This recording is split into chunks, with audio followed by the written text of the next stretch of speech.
sommaire de cette édition, des centaines de Tunisiens ont manifesté ce mardi à Tataouine pour appeler à la libération de Tarek Haddad, une figure du mouvement de contestation dans cette région. La police nigériane a fermé ce mardi le siège du parti au pouvoir et évacué ses membres et les employés qui s'y trouvaient dans le cadre d'une bataille judiciaire pour en prendre la tête. Et puis un djihadiste membre de l'organisation des Chebab en Somalie s'est fait exploser ce mardi près d'une base d'entraînement de l'armée turque à Mogadiscio, tuant 2 personnes.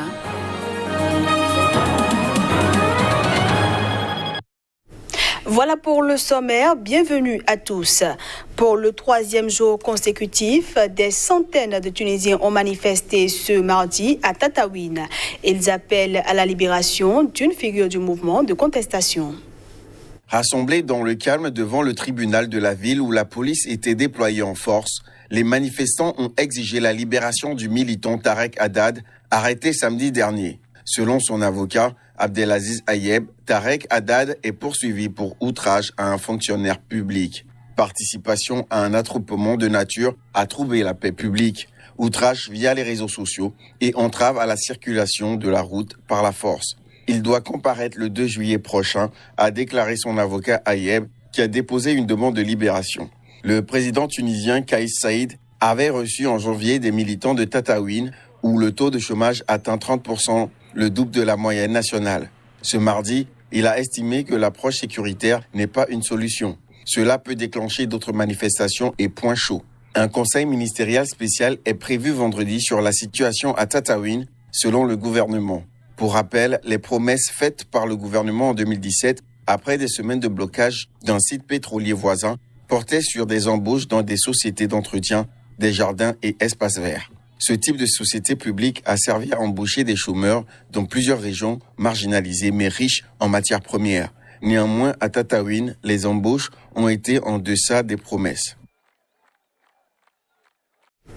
Au Nigeria, la police a fermé ce mardi le siège du parti au pouvoir et a évacué ses membres et les employés qui s'y trouvaient. Cette fermeture fait suite à la crise au sein du parti présidentiel.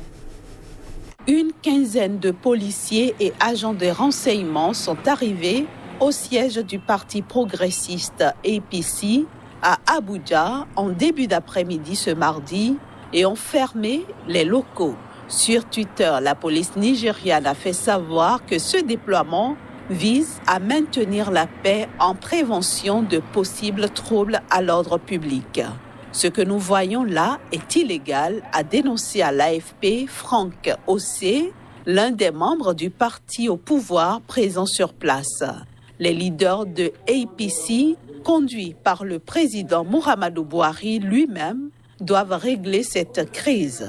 Le parti présidentiel traverse une grave crise depuis la suspension de son président, Adams Oshiomhole, un ancien proche du président Muhammadu Buhari, par une cour de justice début juin. Ces détracteurs qui appartiennent à d'autres courants du parti lui reprochent son incompétence. Suite à cette décision de la cour de justice, Adams Oshiomhole a fait appel. Mais entre-temps, 2 autres membres du parti se sont autoproclamés présidents de APC, créant de fortes tensions à Abuja et dans les cercles de pouvoir.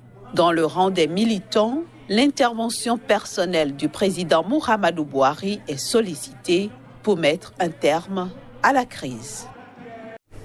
En République démocratique du Congo, un casque bleu a été tué dans l'est du pays. Le soldat de nationalité indonésienne a péri dans une attaque attribuée aux ADF. Le groupe armé est à l'origine des centaines de morts. Une patrouille des casques bleus a été attaquée dans la province du Nord Kivu, à environ 20 km de Beni, près de l'Ouganda. C'est ce qu'a indiqué la chargée de communication de la mission des Nations Unies au Congo, MONUSCO, à Beni. Un autre soldat est blessé et se trouve dans un état stable. La chef de la MONUSCO et représentante du secrétaire général des Nations Unies, Leila Zerougui, a condamné l'attaque perpétrée par des éléments présumés des ADF dans laquelle un casque bleu indonésien a été tué. La victime participait à la construction d'un pont dans la zone de Ouloulou, a ajouté dans un communiqué Madame Zerogui. Les très sanguinaires ADF sont accusés d'avoir massacré plus de 500 civils depuis novembre 2019 en réponse aux opérations de l'armée congolaise contre leur base dans la forêt et la jungle autour de Béni. En décembre 2017, 15 casques bleus tanzaniens ont été tués par le même groupe dans l'attaque de leur base près de l'Ouganda. Rebelles musulmans ougandais à l'origine, les ADF ont fait souche dans la région de Béni vivant de trafic. Leur affiliation à l'État islamique, qui revendique certaines de leurs attaques, n'a jamais été prouvée. Je ne sais pas s'il y a eu une liaison formelle avec l'État islamique, avait reconnu le secrétaire général des Nations Unies, Antonio Guterres, sur Radio France Internationale. De la République démocratique du Congo, allons en Somalie, où un djihadiste membre de l'organisation des Chebab s'est fait exploser ce mardi près d'une base d'entraînement de l'armée turque à Mogadiscio. L'explosion a fait 2 morts selon le chef de l'armée somalienne. Un civil et un étudiant ont été tués dans un attentat suicide des Chebab près d'une base turque. L'explosion est survenue quand un homme portant un engin explosif a tenté de s'infiltrer dans une foule d'étudiants souhaitant rejoindre l'armée, mais il a été abattu par les forces de sécurité. Il a déclenché son engin avant d'atteindre la zone où se trouvaient les étudiants qui doivent être entraînés par la Turquie, a affirmé aux médias d'État le chef de l'armée. Dans un communiqué publié par CIT, l'agence américaine de surveillance des groupes djihadistes, il ressort que les Chebab liés à Al-Qaïda ont revendiqué cette attaque. Le ministère turc de la Défense a d'ailleurs confirmé l'attaque sur Twitter, relevant qu'elle avait eu lieu à 200 mètres de la base de Mogadiscio. Nous ne laisserons pas nos frères de Somalie seuls dans leur combat contre les groupes terroristes, a-t-il assuré. Ouvert en 2017, l'Académie militaire turque de Mogadiscio est la plus importante base d'entraînement étrangère en Somalie. Plusieurs pays, dont la Turquie, forment des soldats somaliens qui remplaceront ceux de la force de l'ONU en Somalie, l'AMISOM, sur le point de quitter ce pays après presque 14 ans de présence. La Turquie est l'un des plus proches partenaires étrangers de la Somalie, lui offrant assistance militaire, humanitaire et scolaire.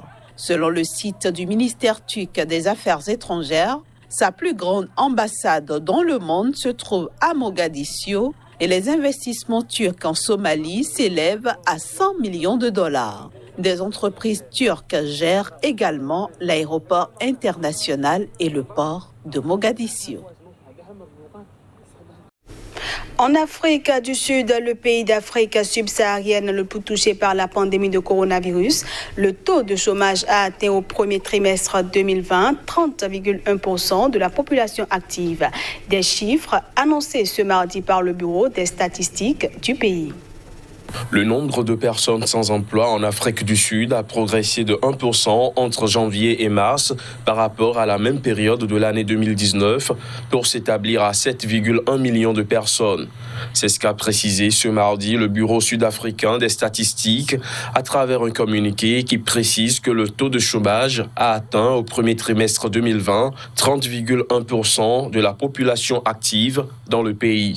L'Afrique du Sud est engluée depuis plus d'une décennie dans une crise caractérisée par une croissance molle, la détérioration des finances publiques et le chômage de masse.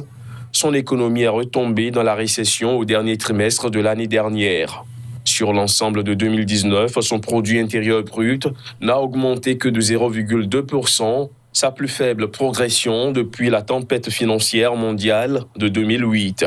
Selon les dernières prévisions des institutions financières internationales et de la Banque centrale sud-africaine, la pandémie de Covid-19 devrait faire reculer la croissance sud-africaine de 6% environ en 2020.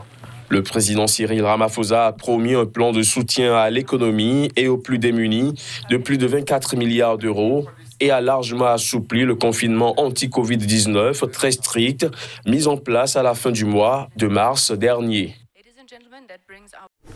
On passe à présent à la revue de presse Afrique.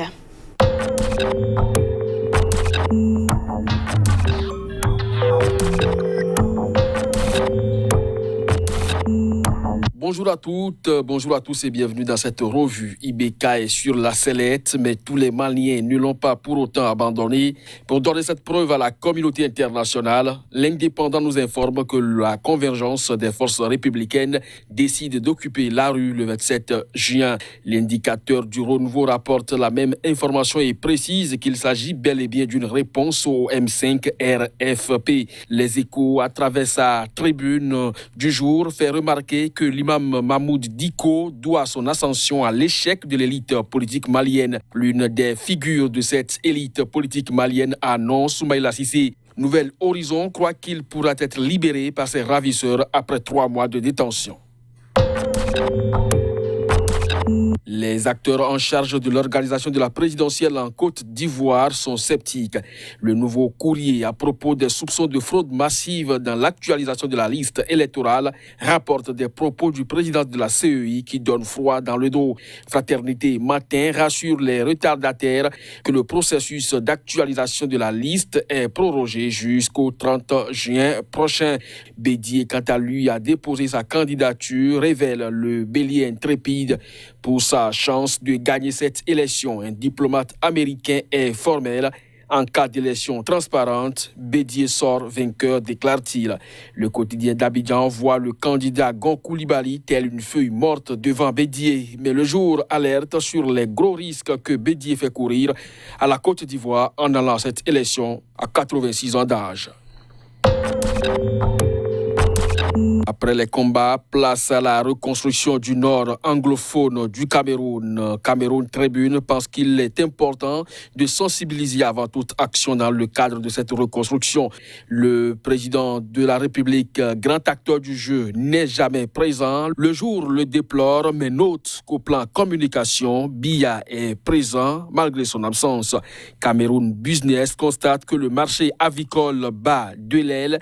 Les mêmes difficultés sont signalées par l'économie quotidienne qui parle du calvaire des PME agricoles quant à leur accès au financement.